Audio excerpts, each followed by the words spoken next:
히브리서 3장을 펴보시겠습니다.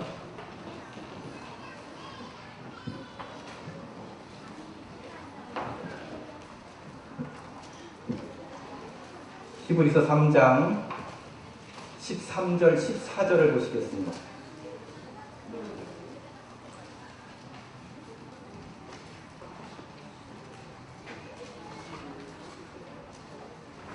함께 목소리 앞에서 읽어보시겠습니다. 시작.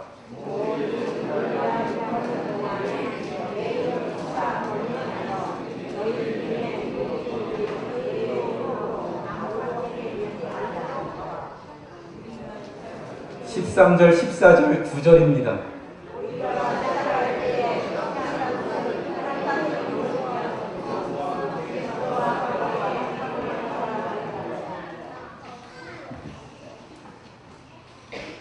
제 귀에는 전혀 복잡했는데 읽으시는 분들은 무슨 의미인지 다 새겨 읽으셨죠? 예. 안녕하셨습니까? 오늘이라고 하는 단어와 그 다음에 확신한 것이라고 하는 단어에 초점을 좀 맞추시면 좋을 것 같고요. 도대체 사람의 마음이란 뭘까요? 맞아요. 조금만 소리 크게 해주세요. 사람의 마음. 참 이 사람의 마음이 요지경입니다. 악하게도 만들 수 있고 선하게도 만들 수 있고 행복하게도 만들 수 있고 불행하게도 만들 수 있고 이 마음이 뭘까? 근데 이 우리의 마음이 처음에 시작한 것을 확신 있게 붙잡았습니다. 뭔지 모르지만 내 마음이 시켜서 오늘 이 자리에 나오게 했고요. 내 마음이 시켜서 이 자리에서 모든 것을 내려놓고 하나님께 예배드리게도 하고 있습니다.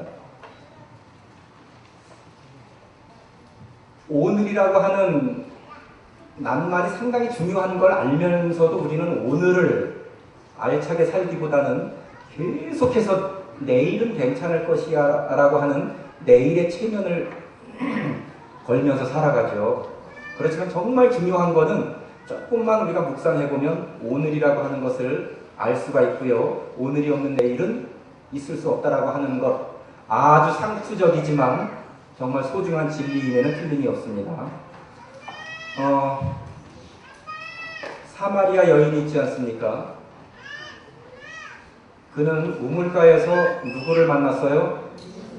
예수님을 만났어요. 예수님이 거기서 기적을 베푸셨습니까? 그냥 말씀만 전했는데 사마리아 여인의 마음 가운데에서는 어떤 감동이 일어났는지 뭐를 버려뒀어요? 물동이를 버려두고 어디로 갔습니까? 참 그 짧은 시간에 그가 어떠한 삶을 살아왔기에 예수님의 말씀을 듣고 기적도 아니었어요. 표적을 보여준 것도 아니었는데 예수님의 말씀을 듣고 그에게 있어서 가장 중요하다 할 수 있는 물동이를 버려두고 전도하러 나갔습니다. 근데 똑같이 예수님의 말씀을 듣고 그물과 배를 버려두고 또 부모님까지 버려두고 예수님을 쫓았던 여러 제자들이 있지만 특별히 베드로를 보면 베드로도 예수님의 말씀을 듣고 배와 그물을 버려두고 쫓았는데 우리가 그의 일생을 쭉 돌아보면 또 베드로 같은 경우는 가끔 바닷가에서 어떤 기적도 맛보고 그러지 않았습니까? 예수님이 행하시는 기적이나 표적도 봤고요. 근데 더우시면 들으세요. 예. 찬양대에서 자꾸 저한테 눈치를 줘서 저는 덥지 않습니다. 예. 근데 베드로는 그런 표적과 이적을 체험했는데도 불구하고 성경 말씀에 보면 예수님이 돌아가시기까지도 여러 실수들을 많이 했어요. 그러면 사마리아 여인은 자기에게 가장 중요한 것을 버려둘 만큼 하나님의 말씀을 그의 확신에 심은 다음에 뭐 끝까지 그렇게 갔다고 제가 믿지 않습니까? 근데 똑같은 말씀과 표적을 보고도 베드로는 왜 그랬나? 그들의 마음 가운데에는 어떤 것들이 작용을 했을까? 한번 생각을 해보고요. 제가 이제 이 말씀을 준비하면서 저 자신에게 좀 두려웠던 게 뭐냐 하면, 내가 사마리아 여인에 대해서, 베드로에 대해서, 다윗에 대해서 어떤 이야기를 할 때에 성경 말씀을 기록한 기자들이 살아 일어난다면 내가 그 기별을 제대로 전하는 것일까, 아니면 잘못 전하는 것일까라고 하는 상당한 고민도 했었습니다만은, 어쨌든 제가 이 사마리아 여인이나 베드로에 대해서 얘기하는 부분은 제가 이제 많은 책자들을 또 어떤 분들이 인터넷에 공유하고자 올린 글들을 보면서 거기서 이제 종합적인 것들을 취합을 했었습니다. 자, 그분들은 가장 중요하다라고 하는 것을 내려놓을 수가 있었는데, 오늘 현재를 살아가면서 그리고 마지막 시대를 살아간다라고 하는 우리들은 어떤 물동이들을 갖고 있습니까? 우리가 말씀을 들을 때에는 마음에 감동이 이르러 와요. 감동이 이르러 오는데 정말 아니된 불들의 연기 안 난다고요? 우리가 목사님들을 통해서, 장로님들을 통해서 성도님들이 이 자리에 서가지고 경험상 얘기하시는 말씀들은 누구나 겪는다는 거죠.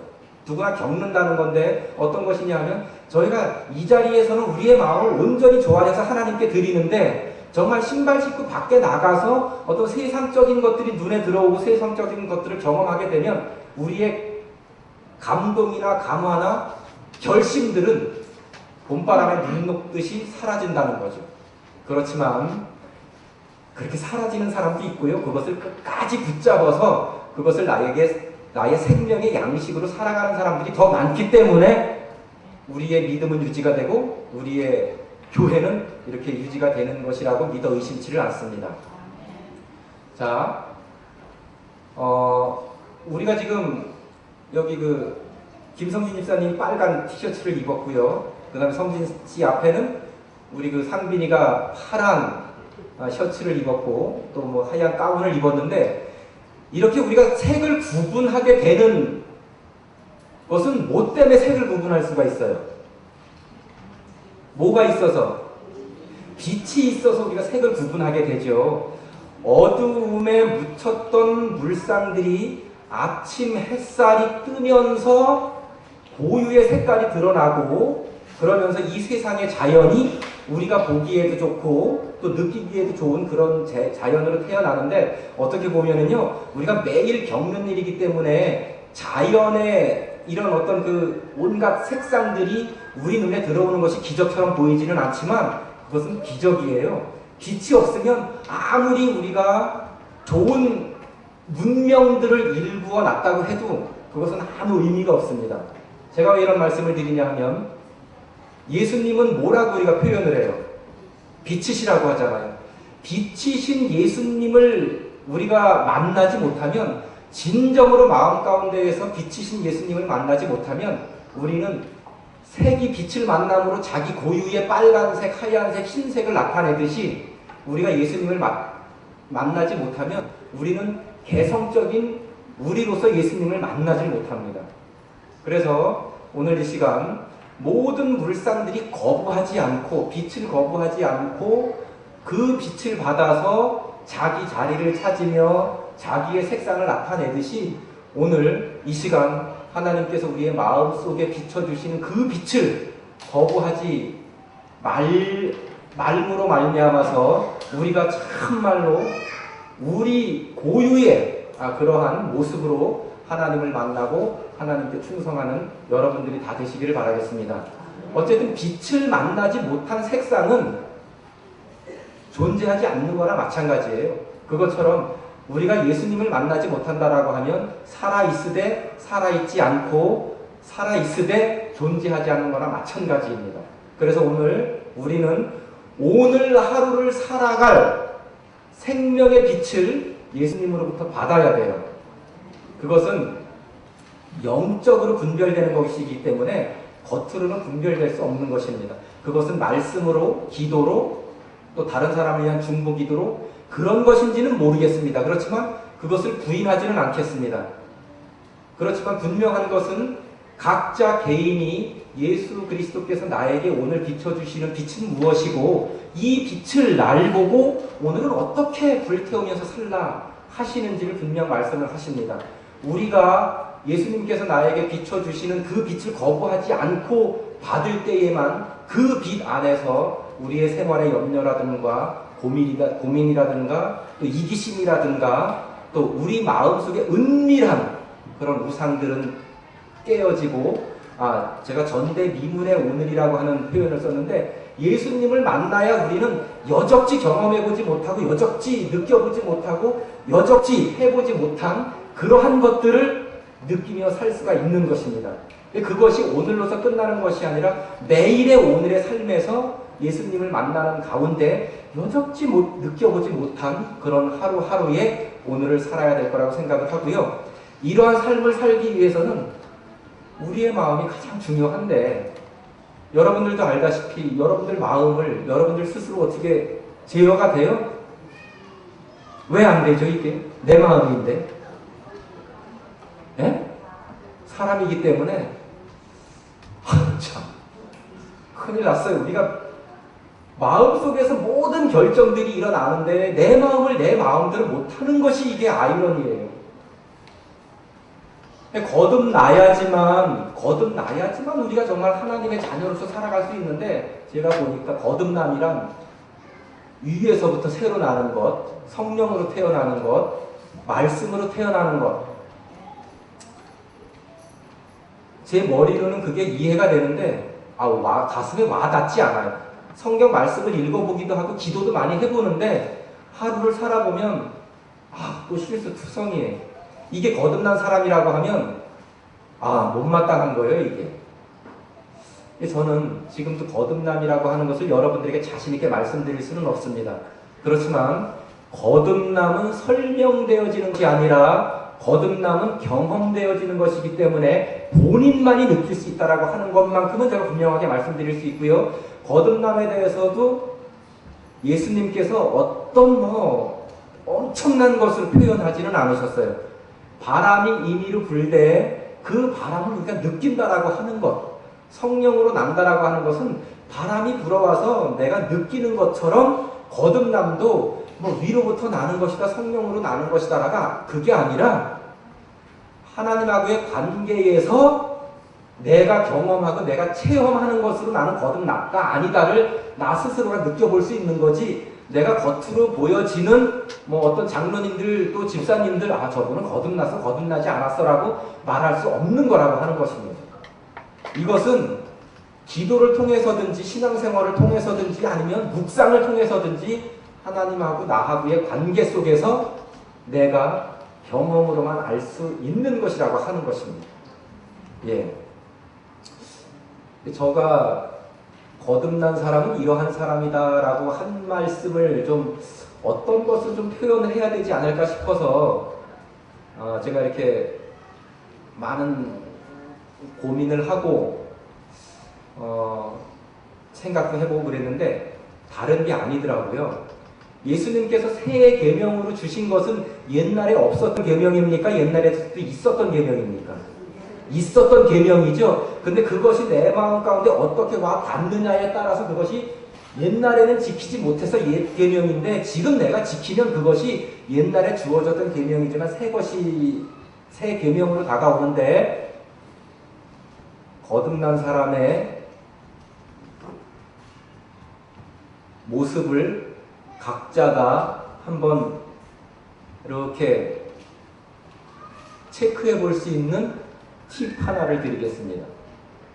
신앙생활 하면서 교회 생활하면서 여러 성도님들하고 같이 교제하는 생활을 하면서 거기에 꼭 따르는 것이 율법이죠. 그 율법이라고 하는 것이 법이라는 말이 들어갔기 때문에 어려운 것 같지만 절대 어려운 것이 아니죠. 우리도 그냥 사람 살아가는 관계 속에서 생각을 해보면 이런저런 법들이 상당히 많잖아요. 근데 그것이 우리 마음속에 우리 몸속에 자연스럽게 체득이 됐기 때문에 구속하는 법으로 느껴지지 않는 것인데 거듭난 사람은 우리가 신앙생활을 하면서 율법을 지키게 되는데 그것이 더 이상 무거운 것이 아니에요.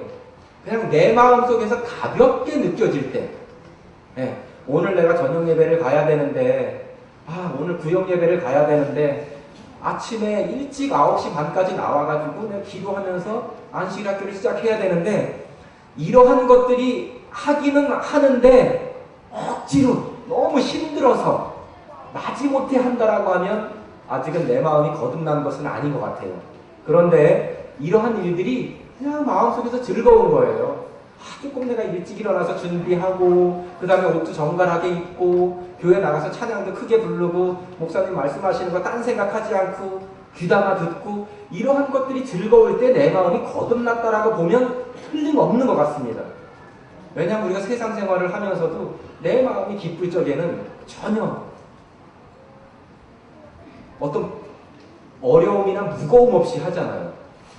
그래서 거듭난 사람의 마음의 특징은 어떠한 일을 신앙생활이나 내가 삶을 살아가는 데 있어서 억지로 무겁게 마지못해 하는 것이 아니라 그것이 너무나 가벼워서 기쁜 마음으로 감당하는 마음이 생겼을 때에 우리가 거듭났다라고 해도 과언은 아닐 것이라고 하는 생각이 들고요. 어쨌든 거듭난 것도 마음의 작용입니까? 아니면 육체의 작용입니까? 마음의 작용이죠. 마음의 작용이 육체를 거느리기 때문에 그렇습니다. 그러면 우리의 육체의 심장에서 각 기관으로 피를 공급하듯이 우리가 우리의 정신적인 생활을 하는 데 있어서도 정신의 요소들이 서로 상호작용하는 가운데에 우리의 마음은 거듭난 마음과 거듭나지 못한 마음으로 그렇게 대별될 수가 있습니다. 자, 그러면 우리의 마음을 구성하는 요소들은 어떤 것들이 있을까요? 우리의 마음을 구성하는 요소들. 지성. 사물의 도리와 이치를 판단하는 능력이잖아요. 그 지성이 있으니까 우리가 옳고 그름을 판단하잖아요. 그 다음에 사고가 있어요. 사고. 어떤 문제에 부딪혔을 때 어떤 과제가 있을 때 그것을 해결하기 위해서 생각하거나 궁리하는 것. 그걸 사고력이라고 하잖아요. 사고력. 그 다음에 또 기억이라고 하는 게 있습니다. 기억. 우리의 오관을 통해서 밖에서부터 안으로 들어오는 어떤 정보들을 우리의 마음속에 저장해 놓잖아요. 이 기억들은 분명히 하나님을 위해서 사용이 되든가 아니면 사단을 위해서 사용이 되든가 둘 중에 하나입니다. 그 다음에 상상이라고 하는 게 이제 상상. 우리 육체의 눈으로 보는 것은 제한이 되어 있잖아요. 근데 지금도 여러분들은 제 말씀을 들으면서 마음속으로 엄청난 것들을 상상할 겁니다. 예. 육체의 눈으로 볼 수 없는 것을 마음의 눈으로 생각해 볼 수 있는 것. 그것을 상상이라고 하고요. 그 다음에 또 구성하는 요소들이 있는데 중요한 거 있잖아요. 이성. 이성이 뭡니까? 이성. 본능이나 순간적인 감정적인 그런 판단에 의하지 아니하고 유식한 말로 도덕적 개념에 기초해서 우리의 의지와 행위를 제어하는 능력. 그래서 이것은 좋은 일이야, 이것은 나쁜 일이야 라고 판별해 주는 것이 이성이잖아요. 예, 이성이. 그 다음에 하나님께서 우리 마음속에 주신 아주 중요한 요소가 있습니다. 마음을 구성하는 요소, 양심. 양심이 뭡니까? 사물의 선, 악을 구별해서 악을 버리고 선을 선택하려고 계속해서 우리 마음이 작용하는 것을 양심이라고 합니다. 그래서 옳고 그른 것을 깨달을 뿐만 아니라 옳은 것을 선택하고자 계속 자기 자신에게 호소하는 마음의 힘이 양심입니다. 그래서 이 양심과 이성은 우리 마음속에 상담 요원이라고 할 수 있어요. 제가 이따가 어떤 예를 드릴 것인데 이성과 양심은 우리의 마음속에 상담 요원이라고 하는 것을 잘 기억을 하시고요. 그 다음에 마음의 작용 중에 가장 중요한 것이라고 할 수 있는 의지가 있어요. 의지. 의지는 우리 인성을 지배하고요. 어떤 것을 결정하고 선택하고 행동하게 하는 힘이 의지입니다. 우리 마음의 통치자라고 보면 돼요. 의지가. 의지는 욕망의 말과 그 다음에 이성과 양심의 말을 들은 다음에 우리가 어떤 것을 선택할지를 아주 주의 깊게 듣고 작용하는 것을 의지라고 해요. 그래서 우리가 무엇을 말하고 무엇을 생각하고 무엇을 행동할까를 결정하는 마음의 요인 중에 가장 중요한 것은 의지입니다. 만약에 우리가 이성이 양심이 시키는 대로 생각을 했지만 오늘 비도 오고 너무 힘들어, 내 다리가 이렇게 쑤시는데 교회 안 가도 하나님께서 이해하실 거야 라고 생각을 했으면 그건 의지가 시킨 일이에요. 그래서 의지가 상당히 중요하고요. 그 다음에 이제 감정을 빼놓을 수 없잖아요. 감정이 뭡니까? 감정. 우리의 마음을 구성하는 요소 중에 감정. 사물이나 사건에 대해서 느끼고 우리의 마음이 움직이는 그런 분위기, 그런 기분을 감정이라고 하는데, 꽃을 보면 예쁘다. 그 다음에 고요한 천연계 속에서 평온한 마음을 갖는 그러한 것들을 감정이라고 할 수 있고요. 그 다음에 이제 또 빼놓을 수 없는 마음의 요소, 정서가 있습니다. 정서는 감정보다는 조금 더 강한 정신적인 요소인데, 너무 기쁘다, 너무 슬프다, 너무 아프다, 너무 좋다 막 이래가지고 우리의 얼굴이 붉어지기도 하고 뭐 이렇게 창백해지기도 하고 눈물이 나기도 하고 소름이 돋기도 하고, 이러한 정신적인 반응을 나타내는 게 정서라고 할 수 있고요. 그 다음에 욕망이 있습니다. 이거 끊을 수 없죠. 욕망. 우리의 마음 가운데에서 뭘 하고 싶어, 뭐를 갖고 싶어, 이거를 지나치게 욕심을 내게끔 하는 욕구, 그런 욕구가 일어나는 것을 욕망이라고 할 수가 있습니다. 그리고 또 우리 성도님들, 마트에 가면 이 마음이 많이 발생이 됩니다. 충동. 그래서 충동 구매라고 하는데, 펭귄 효과라고 해요. 이 물건을 봤는데 전혀 관심도 없었어. 근데 이렇게 돌아다니다 보니까 괜히 거기 여러 사람이 몰려 있으면 나도 거기 가깝게 하나 무조건 집어든다는 거예요. 그래서 우리가 이제 충동 구매를 하게 되는데, 충동은 마음을 들쑤시거나 부추겨가지고 어떤 일을 하게끔 하는 그러한 요소들이고요. 그 다음에 이제 화이트위는 그런 얘기를 했죠. 사람들은 오관을 지켜야 된다. 그렇지 않으면 그 오관은 사단이 일할 수 있는 통로를 만든다고 재림 신도의 가정이 말했는데, 오관은 뭐냐면 우리의 눈으로 보고, 그 다음에 귀로 듣고, 코로 냄새 맡고, 입으로 맛보고, 그 다음에 손이나 몸으로 감촉해가지고 외부의 어떤 정보들을 우리 마음속으로 들여보내는 것인데요. 자, 이렇게 우리의 마음을 구성하고 있는 정신적인 요소들은 많이 있습니다. 이것이 우리의 마음 가운데에서 어떻게 작용하는지에 따라서 그 사람의 인격이 결정이 돼요. 그리고 여러분들 그냥 지금 순간적으로 생각을 해보세요. 나는 감정에 더 많이 치우치는가? 아니면 나는 이성의 소리와 양심의 소리를 듣고 거기에 내 의지를 사용하는가? 한번 잘 생각을 해보시고요. 제가 말씀드린 이 여러 요소들이 어떤 일이 일어났을 때 어떤 큰 시간을 두고 내 의지가 결정하게끔 하지 않아요. 어떤 문제가 생겼고 어떤 상황에 직면했을 때 이 여러 요소들이 아주 순식간에 작용을 한다는 거죠. 순식간에. 그래서 그것이 내가 나중에 생각을 해도 후회하지 않을 선택을 하는지, 아니면 나중에 후회할 선택을 하는지 그 순간에 결정이 되는데, 이거는 훈련된 대로 된다는 것입니다. 나는 그냥 이성과 양심의 소리를 듣긴 하지만 감정이나 정서에 치우친다 그러면, 가만히 보시면 그러한 분들은 저를 포함해갖고 모든 문제가 있을 때마다 항상 그 선이에요. 근데 또 어떤 사람은 냉철한 이성과 양심을 가지고 아주 논리적으로 판단해가지고 하는 훈련이 된 사람은 어떤 문제가 있을 때 항상 또 그렇게 행동을 하시더라고요.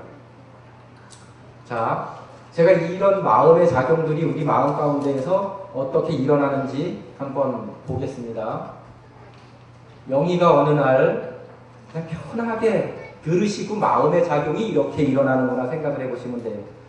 영희가 어느 날 숲속길을 걷고 있었습니다. 거기에 예쁜 오랑캐꽃이 피어있는 것을 보았습니다. 영희의 욕망은 그 꽃을 꺾고 싶었습니다. 영희는 그 꽃을 손에 꺾어 들고 그 꽃을 보면서 기뻐하는 가운데에 그 향기를 맡고 있는 자기 자신의 모습을 상상해 볼 수 있었습니다. 영희는 그 꽃을 꺾었습니다. 자, 우리가 산에서 오랑캐 꽃을 꺾는 데 있어서 그런 어떤 감정과 욕구가 일어났다고 해서 이게 법에 저촉되거나 그러지는 않다는 것을 우리가 상식으로는 알고 있잖아요. 그냥 그렇게 자연스럽게 행동을 했습니다. 마음에서 시키는 대로. 그렇게 며칠이 지난 후 요거는 잘 한번 생각을 해보십시오. 제가 이거를 신앙적인 부분에다가 접목을 시키려고 하다가 조금 반감을 사실 수도 있을 것 같아서 꽃에다가 접목을 시켰습니다. 우리의 마음작용이 어떻게 진행을 하고 있는지 한번 생각을 해보시고요. 그리고 나서 며칠 있다가 영희는 도시의 어느 거리를 걷고 있었습니다. 주택가 잔디밭에 예쁜 꽃이 피어있는 것을 보았고 영희의 마음속에는 처음에 내가 오랑캐 꽃을 보았을 때와 똑같은 생각이 머릿속을 스쳐 지나갔습니다. 영희는 그 꽃을 꺾고자 하는 감정과 욕망이 일어났습니다. 영희는 그 꽃을 꺾는 장면을 상상을 해보았습니다. 그런데 영희는 어떤 결정을 하기 이전에, 행동을 하기 이전에 항상 2번씩 생각하는 침착한 아이였습니다.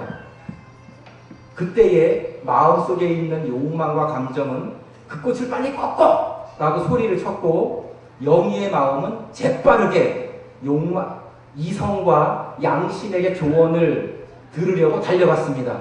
이성은 말하기를 그것은 남의 재산이야. 내가 만약에 그 꽃을 꺾는다면 너는 경찰서에 붙잡혀 가게 돼 라고 말을 했고, 양심은 남이 소유한 것을 몰래 가진다는 것은 나쁜 일이야. 즉 그것은 도둑질이 되기 때문에 그것을 해서는 안 돼 라고 얘기를 해주었습니다. 그래서 영희의 의지는 그 꽃을 꺾지 않기로 다짐을 하고 마음속에 있는 욕망과 상상과 생각에게 단호하게 말을 했습니다. 나는 그 꽃을 꺾지 않을 거야. 그리고 영희의 의지는 내가 그러면 어떻게 할까 하고 궁리를 했습니다. 내가 어떻게 하면 저 꽃과 똑같은 꽃을 내가 가질 수 있을까를 생각을 하고 있는 중에 화원에 가서 꽃집에 가서 그거와 똑같은 꽃을 사다가 심으면 되겠구나 하는 생각을 했습니다.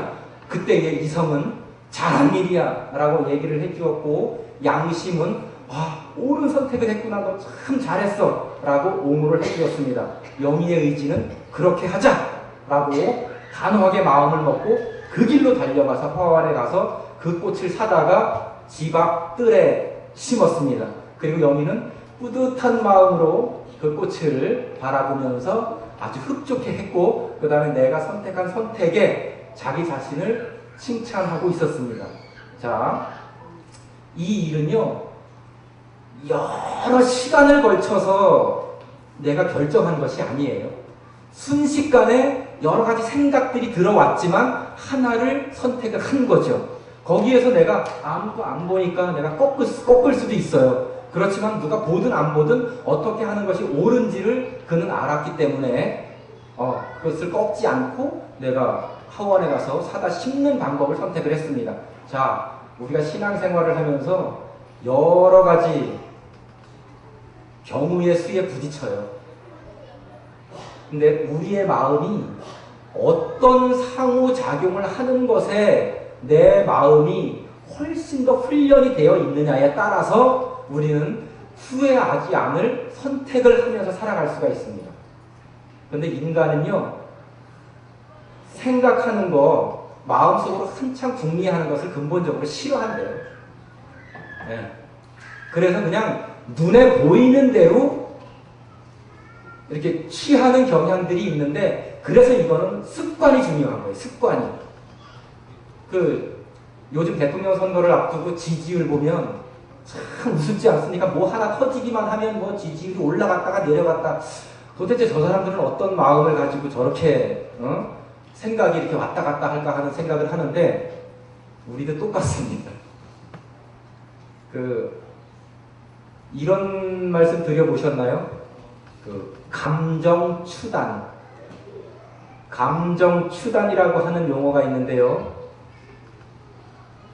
이성적인 판단보다는 순간적인 감정의 판단이 앞서가지고 미리 자리를 잡기 때문에 어떤 올바른 선택을 하고자 하진 않는데, 우리도 어떤 문제를 보았을 때에 어떤 생각이 그렇잖아요. 순간적으로 어떤 생각이 딱 들어왔어. 근데 그 다음에 또 어떤 생각이 들어오면 애써서 처음에 들어왔던 생각이 두 번째 더 옳은 생각일지라도 자꾸 밀어내는 자신을 볼 수 있어요. 그래서 이거는 내가 훈련이 되어가지고 어떤 생각을 먼저 급작스럽게 내 마음에 받아들이느냐가 중요한데, 어쨌든 감정 추단이라고 하는 것은 그런 것이라고 합니다. 감정적인 것들이 어떤 내 입맛에 맞게, 내 이득에 맞게 먼저 순간적으로 작동을 하면서 그거를 선택을 하는 거죠. 우리도 신앙생활하면서 그러한 모습들이 많이 이렇게 내 자신이 보여진다라고 하면 베레아 사람들이 어떻게 했습니까?